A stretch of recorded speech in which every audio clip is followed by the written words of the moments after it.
কোরআন এবং হাদিস সম্পর্কে জানার শেষ নেই। ওয়াফাওকা কুল্লি জি ইলমিন আলিম, আল্লাহ সুবহানাহু ওয়া তাআলা বলেন যে যতই বেশি তুমি জ্ঞানী হও না কেন, তোমার পরে আরেকজন মহাজ্ঞানী রয়ে গেছে।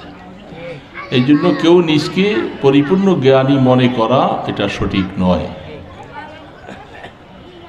মুসা আলা নবীনা আলাইহিস সালাতুস সালামের মতো এত বড় জলিলুল কদর পয়গম্বর হওয়া সত্ত্বেও কোরআন শরীফে লম্বা ঘটনা লিখেছেন। তিনি ওই জামানার মধ্যে নবী, আর নবী যেই জামানার মধ্যে যিনি হন তিনি সর্বজ্ঞানী সর্বগুণী মানুষ হন। তাকে প্রশ্ন করেছিলেন যে আপনার থেকে বেশি জাননেওয়ালা কেউ আছে?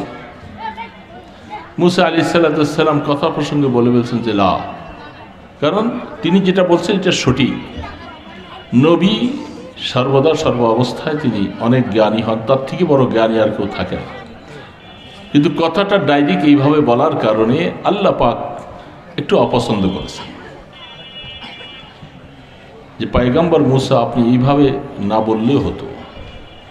এই জন্য তাকে মাজমা আল বাহার সফর করাইলেন দীর্ঘ, হযরত খিজির আলাইহিস সালাতুস সালামের মতো।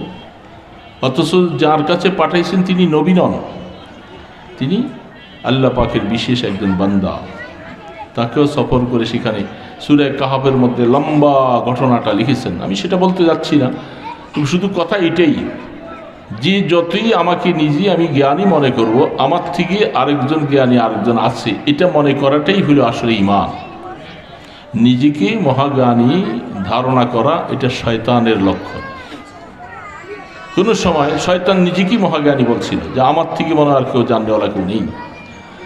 তো সেই হিসাবে আল্লাহ পাক আমাদেরকে যৎকিঞ্চিত কিছু জ্ঞান এলেম দিয়েছেন, আমরা তার উপরেই কিছু আলোচনা করার চেষ্টা করব। আমা তৌফিক ইল্লা বিল্লাহ, সমস্ত তৌফিক দেওয়ার মালিক একমাত্র আল্লাহ। তো যাই হোক, আমি যে আয়াতটুকু তেলাওয়াত করেছি, এই আয়াতের মধ্যে আল্লাহ সুবহানাহু ওয়া তাআলা সর্বপ্রথম ছেলেপেলেরা তোমরা কথা বলো না অল্প সময়। আমাদের যেভাবে আমরা বসছি, আমরা চেয়ারে বসছি, আমরা একটু অন্য মনস্ক হব না।